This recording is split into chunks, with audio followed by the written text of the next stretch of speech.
Hey, what's going on, guys? How is everybody doing? So I know a lot of people are getting excited for 1.1. We got two new 5-star heroes coming in Childe and Zhongli, and it's looking a little bit more and more like Childe is actually going to be the first hero to come. If you want to see more info on that, you can check out my video that I just put up a little while ago talking about how and why I came to that conclusion. A lot of other people are coming to that conclusion as well. So if we take this into account, the Childe is coming next. That is the hero we should be talking about first, and as it would have it, his kit has kind of been leaked and it's been translated on Reddit. Links to all this will be down in the description below, but we're going to be taking a quick look here at his potential kit. Again, all the details might not be completely sorted out because again, these have been roughly translated, but we're going to get a good sense of how his kit actually works. So without further ado, let's hop right over into it. Over on the right, you're going to see from MiHoYo's site a couple clips of him actually using some of these abilities. The first clip is going to be his elemental skill, and the last two are going to be his bursts in each of his stances. Now you might be saying to yourself, well, what exactly is a stance? Well, we'll get into that real quick. So Childe is a Hydro hero. His main weapon of choice is going to be a bow. Even though a lot of his kit is going to be based around melee damage, the weapon, I should say, that you are going to be using on him will be a bow. So keep that in mind. Of course, we have our basic attack, which in his main stance is going to be as an archer. So he's going to shoot up to 6 arrows at enemies. Charge attack, he's going to aim and charge a powerful shot. When fully charged, the arrow will deal water damage and apply broken flow. Now, what is broken flow? Well, broken flow is going to deal AoE hydro damage and will be dealt to all nearby enemies of the target hit. When an enemy under the effect of broken flow is hit by any of Childe's attacks, this damage is calculated as regular attack damage. So we're just getting some AoE hydro damage, basically, or it's calculated as regular attack damage, but it's AoE hydro damage. So you'll be getting the benefit of your elemental reactions, but not necessarily, it looks like, any benefits from, say, additional hydro bonus damage. Elemental skill, he unleashes equipment made of water, dealing hydro damage to all nearby enemies, and enters the melee stance. So this is where it comes in. So once you trigger that elemental skill, he's going to ditch the bow, and as we see in the first clip here, he gets these like hydro daggers, which is pretty sweet. So that's now going to turn your regular attack from shooting 6 arrows. Now we're going to have a 6 combo attack of slashes that deal hydro damage, which is very cool. We don't actually have a melee character currently who does elemental damage on their base. Now, while that's not exactly true, because we do have heroes who can turn their basic attacks into elemental damage. For example, you have Chongyun, who after you use his E, every hero will have elemental damage as their basic attack. It'll turn it into cryo damage. Now, the question here is, how long does he stay in that melee stance, or how do you transfer him back over into his range stance? Currently in this kit, it doesn't actually say how he will turn back from his melee stance to his range stance, so I'll be interested to see that, because if he stays his melee stance for a long time, that will officially be the first hero that can like actively use their basic as an elemental damaging attack. But currently, as it stands, he's just like another Chongyun, except for with hydro damage. As for his charge attack, it instantly performs 2 slashes in front of Childe, dealing hydro damage, same as basically every melee attacker. But we also have broken flow slash. So his kit, if you haven't caught on already, is kind of going to be all built around this broken flow effect, which is basically just another way of saying AoE hydro damage. But for the slash version, when hitting an enemy under broken flow.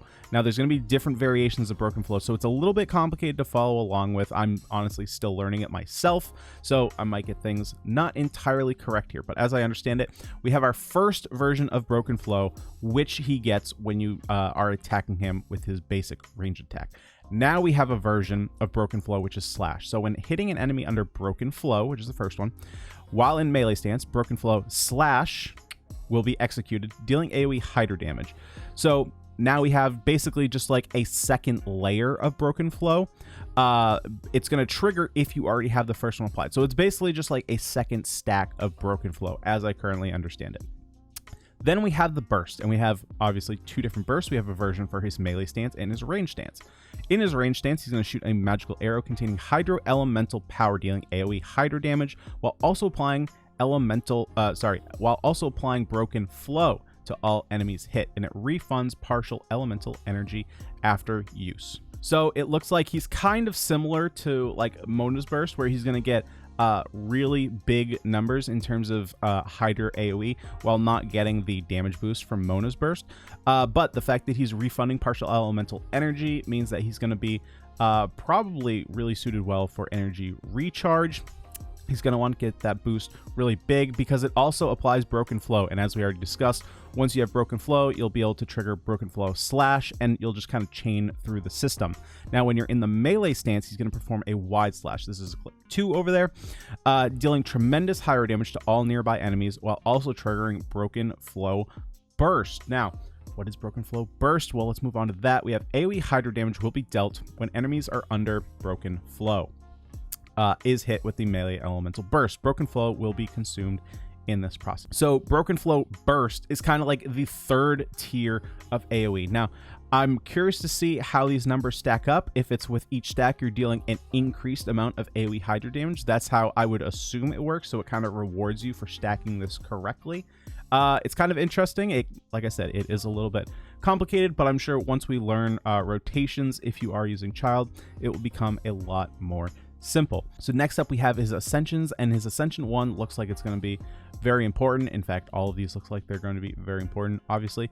His first one, Broken Flow duration increased by 8 seconds. 8 seconds is no joke. Now, the question is, how long is Broken Flow going to last? We don't actually have those numbers here based on this translation.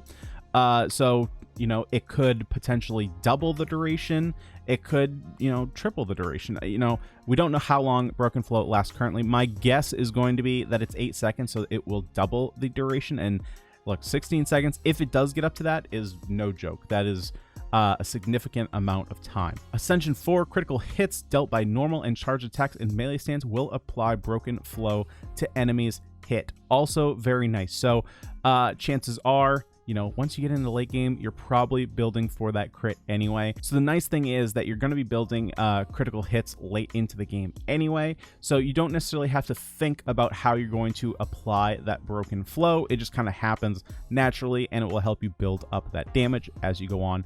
But the real big selling point here is that his utility passive is going to increase all active team members' normal attack talent level by 1.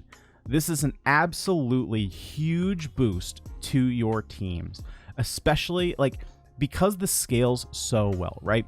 Even like if you're using him, you know, very early on the game where you're like, you know, Ascension 1, you're Ascension 2, you're getting a couple percentage points of attack power boost when you increase your normal attack talent level by 1, but your attack is so low that based on those 2 or 3 percentage points you're getting, you're not really increasing that much. But when you get into the late game and you're looking to increase your talent level from say like 9 to 10, or even if you're going up even higher than that, like you're getting some big numbers there. And the fact that it spreads across all your heroes is absolutely huge. So I think that like if you weren't completely sold on his kit before, that may be something that tips the scale into his favor, where you actually might want to use Childe a little bit, especially, you know, once we start getting like these raids, and well, I don't know if they'll be called raids, but these bigger events, you're going to want to eke out as much damage as possible. And honestly, it looks like his kit might be well suited to that. You know, again, we don't know anything official that's coming in the future, but I'm getting more and more excited for Childe. Of course, I will be rolling for him. Fingers crossed that we get him again very early. We don't have to roll that full pity. But guys, let me know down in the comment section below what exactly you guys are thinking about Childe. Do you like his kit? Do you not like his kit? Are you gonna roll for him, or are you waiting for Zhongli, which will be coming most likely 3 weeks after November 11th. But guys, that's all I got for today. Hopefully you did enjoy. I'll see you guys in the next video. Peace.